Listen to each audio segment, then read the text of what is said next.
The Game of Life and How to Play It by Florence Scovel Shinn. Chapter 6, Casting the Burden, Impressing the Subconscious. When man knows his own powers and the workings of his mind, his great desire is to find an easy and quick way to impress the subconscious with good, for simply an intellectual knowledge of the truth will not bring results. In my own case, I found the easiest way is in casting the burden. A metaphysician once explained it in this manner. He said, "The only thing which gives anything weight in nature is the law of gravitation, and if a boulder could be taken high above the planet, there would be no weight in that boulder." And that is what Jesus Christ meant when he said, "My yoke is easy and my burden is light." He had overcome the world vibration and functioned in the fourth dimensional realm, where there is only perfection, completion, life, and joy. He said, "Come to me, all ye that labor and are heavy laden, and I will give you rest. Take my yoke upon you, for my yoke is easy and my burden is light." We are also told in the 55th Psalm to cast thy burden upon the Lord. Many passages in the Bible state that the battle is God's, not man's, and that man is always to stand still and see the salvation of the Lord. This indicates that the superconscious mind, or Christ within, is the department which fights man's battle and relieves him of his burdens. We see, therefore, that man violates law if he carries a burden, and a burden is an adverse thought or condition, and this thought or condition has its root in the subconscious. It seems almost impossible to make any headway directing the subconscious from the conscious or reasoning mind, as the reasoning mind, the intellect, is limited in its conceptions and filled with doubts and fears. How scientific is it, then, to cast the burden upon the superconscious mind, or Christ within, where it is made light or dissolved into its native nothingness? For example, a woman in urgent need of money may light upon the Christ within, the superconscious, with the statement, "I cast this burden of lack on the Christ within, and I go free to have plenty." The belief in lack was her burden, and as she cast it upon the superconscious with its belief of plenty, an avalanche of supply was the result. We read, "The Christ in you, the hope of glory." Another example. One of my students had been given a new piano, and there was no room in her studio for it until she had moved out the old one. She was in a state of perplexity. She wanted to keep the old piano, but knew of no place to send it. She became desperate, as the new piano was to be sent immediately. In fact, was on its way, with no place to put it. She said it came to her to repeat, "I cast this burden on the Christ within, and I go free." A few minutes later, her phone rang, and a woman friend asked if she might rent her old piano, and it was moved out. A few minutes before, the new one arrived. I knew a woman whose burden was resentment. She said, "I cast this burden of resentment on the Christ within, and I go free to be loving, harmonious, and happy." The almighty superconscious flooded the subconscious with love, and her whole life was changed. For years, resentment had held her in a state of torment and imprisoned her soul, the subconscious mind. The statement should be made over and over and over, sometimes for hours at a time, silently or audibly, with quietness but determination. I have often compared it to winding up a Victrola. We must wind ourselves up with spoken words. I have noticed in casting the burden, after a little while, one seems to see clearly. It is impossible to have clear vision while in the throes of carnal mind. Doubts and fear poison the mind and body, and imagination runs riot, attracting disaster and disease. In steadily repeating the affirmation, "I cast this burden on the Christ within and go free," the vision clears, and with it a feeling of relief, and sooner or later comes the manifestation of good, be it health, happiness, or supply. One of my students once asked me to explain the darkness before the dawn. I referred in a preceding chapter to the fact that often, before the big demonstration, everything seems to go wrong, and deep depression clouds the consciousness. It means that out of the subconscious are rising the doubts and fears of the ages. These old derelicts of the subconscious rise to the surface to be put out.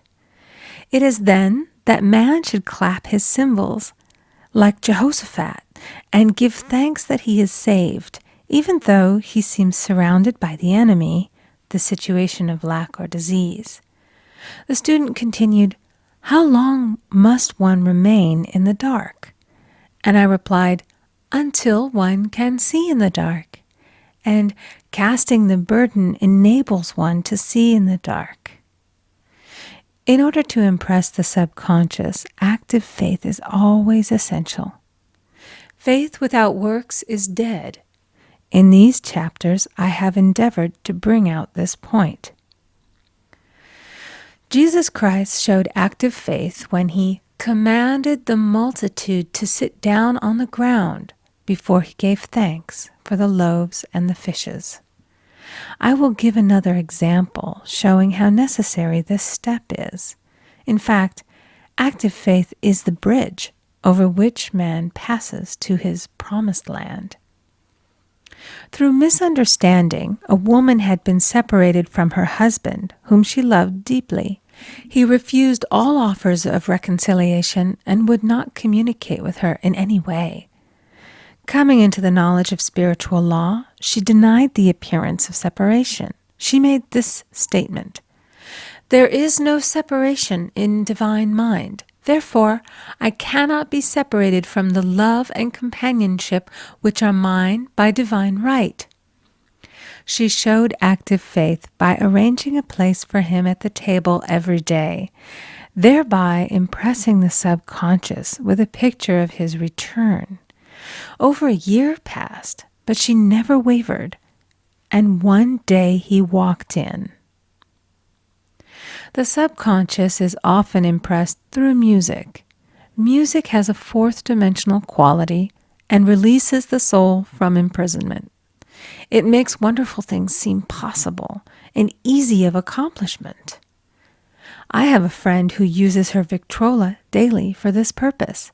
It puts her in perfect harmony and releases the imagination. Another woman often dances while making her affirmations. The rhythm and harmony of music and motion carry her words forth with tremendous power.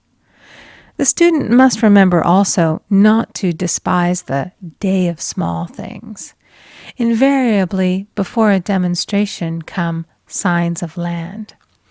Before Columbus reached America, he saw birds and twigs, which showed him land was near.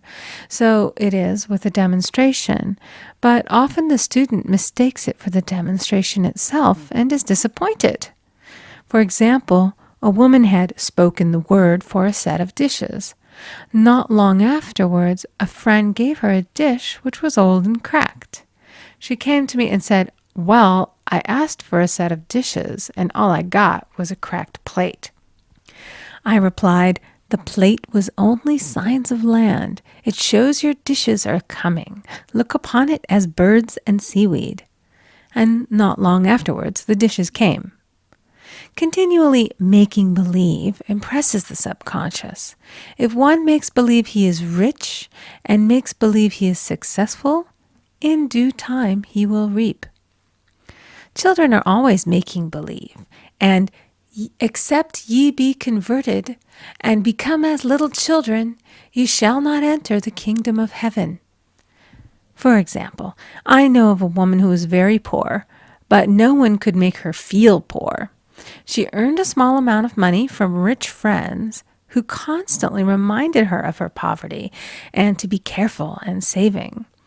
Regardless of their admonitions, she would spend all her earnings on a hat, or make someone a gift, and be in a rapturous state of mind.